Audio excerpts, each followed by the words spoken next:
धैर्याची सुवर्णकथा. धैर्य आणि चिकाटीची एक सुंदर गोष्ट.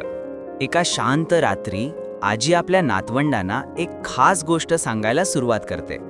तिने हातात एक चमकणारं सुवर्ण प्रतीक दाखवलं, ज्यामागे एक अद्भुत रहस्य दडलं होतं.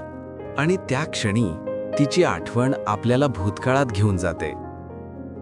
लहानपणी ती धाडसाने अज्ञात प्रवासाला निघाली होती. जंगलात तिला एक गूढ दगडी पेटी सापडली, जी हलकेच उजळू लागली. ती पुढे चालत राहिली.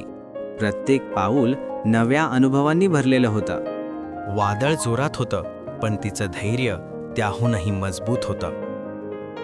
शेवटी तिच्या समोर एक भव्य प्राचीन मंदिर उभं होतं.